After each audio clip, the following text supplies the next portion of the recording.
आपको पता हो भारत में ईसाई धर्म कैसे आया? तो आप ये देखिए, ये है गेटवे ऑफ रिलीजियस। ये जो देखोगे आप सेंट थॉमस है। आप देख सकते हो किस तरीके से मसाले जो है भारत से यानी केरला से पुर्तगाल जो है जाया करते थे।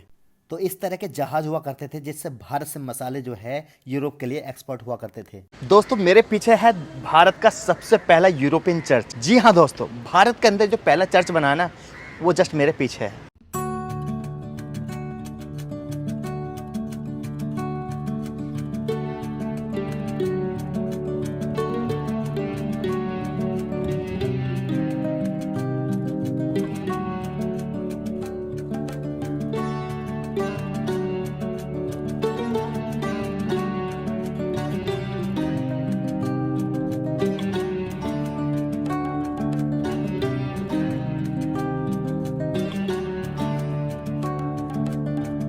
कैसे हो दोस्तों? एक नया दिन, एक नई जर्नी। तो केरला में मेरा आज सेकंड डे है और इस समय जो मैं खड़ा हूँ ना, ये एक हेरिटेज लोकेशन है, यानी फोर्ट कोची वाली लोकेशन है। और यहाँ आप जो पीछे जो पेड़ देख रहे हैं ना, ये लगभग 500 साल पुराना पेड़ है, जिसे जो है स्लीपिंग ट्री भी बोला जाता है। साथ ही साथ जितने भी आप यहाँ मकान देखेंगे, जितनी भी आप यहाँ बिल्डिंग देखेंगे, उसकी आप छत देखेंगे तो छत अलाउ नहीं है। छत क्यों अलाउ नहीं है? क्योंकि ये ASI के अंडर आता है, हेरिटेज है।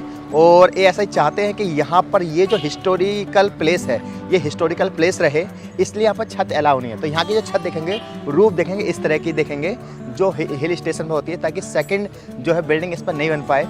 और बहुत ही अच्छी जगह है यहाँ। अभी जो हम जा रहे हैं सेंट फ्रांसिस चर्च, जो कि भारत का पहला चर्च है और उसकी जो हिस्ट्री है ना, बड़ी ज़बरदस्त है। तो चलो ब्लॉग को शुरू करते हैं।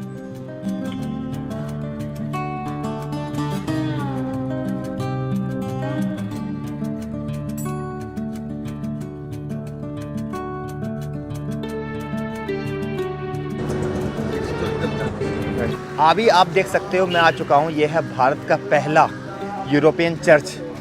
जी हाँ दोस्तों, क्या लोकेशन है, बहुत ही ज़बरदस्त बना हुआ है।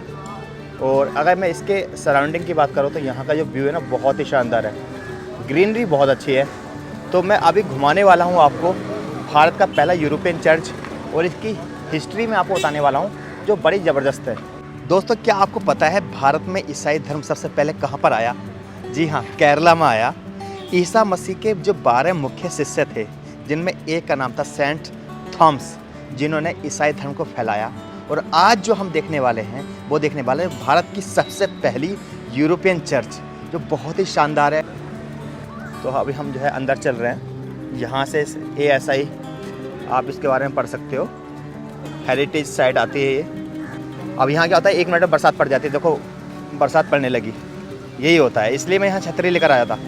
देखो 1 मिनट के अंदर जो है बरसात पड़ने लगी। मैंने सोचा भी नहीं था बरसात पड़ेगी, बट यहाँ आओगे ना आपको तो छाता अपने पास रखो। तो अंदर का मैं व्यू दिखाता हूँ आपको। दोस्तों अगर बात करूँ इस चर्च के इतिहास की, तो ये सेंट फ्रांसिस चर्च जो है भारत का पहला यूरोपियन चर्च है, जिसे 1508 ईस्वी में बनाया गया था। और देखेंगे तो इस पर लकड़ी का एक बहुत बड़ा काम हुआ था। तो अभी दोस्तों हम अंदर से इस चर्च को देखेंगे और हम बात करेंगे कि आखिर ईसाई धर्म जो है भारत में कैसे आया। दोस्तों चर्च में मैं पहली बार अपनी ज़िंदगी में आया हूँ और ये बहुत ही खूबसूरत है, और इससे ज़्यादा ज़रूरी है इसकी यादें। दोस्तों अमूमन तौर पर चर्च जो जितने भी होते हैं सारे एक जैसे ही होते हैं, लेकिन ये चर्च में एक खास कहानी और जुड़ी हुई है, जो मैं अभी आपको बताऊंगा। बट पहले मैं जस्ट सामने का व्यू दिखा देता हूँ आपको। ये मैंने अक्सर मूवी में देखा है, बट रियल में पहली बार देखा तो काफ़ी अच्छा लगा। अब मैं वो पॉइंट दिखाता हूँ आपको। ये जो आप जगह देख रहे हो ना, ये एक्चुअल में कब्र थी और यहाँ पर वास्को डी गामा को दफनाया गया है, यानी इनकी यहाँ पर टॉम है। इसके ऊपर मैं एक डेडिकेट ब्लॉग बनाया है, वो मैं दूसरे ब्लॉग में इसकी बात करूँगा।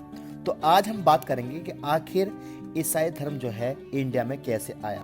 दोस्तों अगर ईसाई धर्म की बात करें तो भारत में इनकी संख्या है 2.5%। लेकिन दोस्तों अगर 3 राज्यों की बात करें, गोवा, केरल और मिजोरम, यहाँ पर ईसाई धर्म के लोगों की संख्या बहुत ज़्यादा है। स्पेशली अगर मैं केरल की बात करूँ तो सबसे ज़्यादा केरल में ईसाई धर्म के लोग रहते हैं। दोस्तों और धर्मों की तरह ईसाई धर्म में भी बहुत सारे समुदाय हैं, जैसे कैथोलिक, ऑर्थोडॉक्स, प्रोटेस्टेंट। भारत में लगभग 73% ईसाई जो हैं वो कैथोलिक हैं। वहीं ईसाइयों की बात करें तो Syrian Christian, Goyan Christian, Tamil Christian, Anglo Christian, Naga Christian आदि हैं। और इन सभी क्रिश्चियनों की भाषा, संस्कृति, इनका अपना जो आर्थिक स्थिति है, सभी अलग अलग है। ईसाई धर्म की शुरुआत भारत में सबसे पहले केरला में ही हुई थी। दोस्तों कहते हैं कि ईसा मसीह के जो 12 मुख्य शिष्य थे उसमें जो सेंट थॉमस थे सबसे पहले केरला में आए थे। और भारत आने के बाद सेंट थॉमस ने भारत में 7 चर्च बनवाए थे।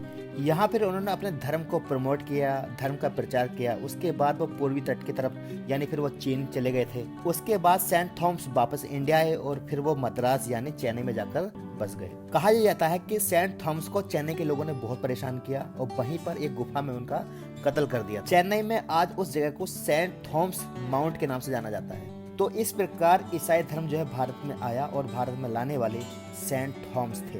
दोस्तों जिस तरीके से मुस्लिम लोगों के लिए जुम्मे का दिन बहुत महत्वपूर्ण होता है, इसी तरीके से ईसाई लोगों के लिए रविवार का दिन बहुत महत्वपूर्ण होता है। और संडे के दिन वो लोग चर्च जाते हैं। चर्च में वो मौन रूप से जो है अपनी दुआएं मांगते हैं या जो भी उन्हें उनकी इच्छा होती है उसकी वो विश करते हैं। तो दोस्तों मैं अभी चर्च से बाहर आ चुका हूँ।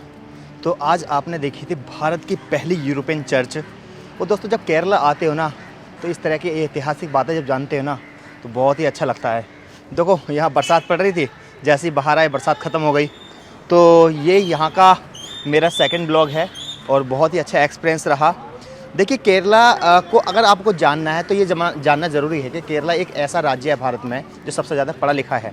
यहाँ का जो साक्षरता परसेंटेज है वो 96% है आउट ऑफ 100, जो कि एक इनक्रेडिबल है।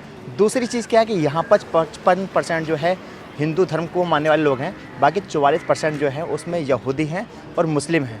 और बताना चाहता हूँ यहूदियों के जो 3 बड़े राज्य हैं, एक मिज़ोरम है, एक गोवा है और एक जो है केरला है। और यहाँ की जो हिस्टोरी बताई मैंने आपको कि किस तरीके से ईसाई धर्म इंडिया में आया, किस तरीके से भारत का पहला चर्च बना, ये अपने आप में जस्ट अमेजिंग, बहुत ही शानदार सफ़र रहा, बहुत ही अच्छा लगा। तो अब मैं इस ब्लॉग का एंड करता हूँ। अगर आप फेसबुक पर देख रहे हैं तो यूट्यूब पर हमारा चैनल है अरबाज ब्लॉग का, यूट्यूब पर जाइए सर्च कीजिए। और अगर आप यूट्यूब पर देख रहे हैं तो फेसबुक पेज हमारा अरबाज ब्लॉग का, उसे आप फॉलो कीजिए। इंस्टाग्राम का लिंक जो है डिस्क्रिप्शन में दे दिया है। अब मैं इस ब्लॉग का एंड करता हूँ। अल्लाह हाफिज़, अपना ख्याल रखें।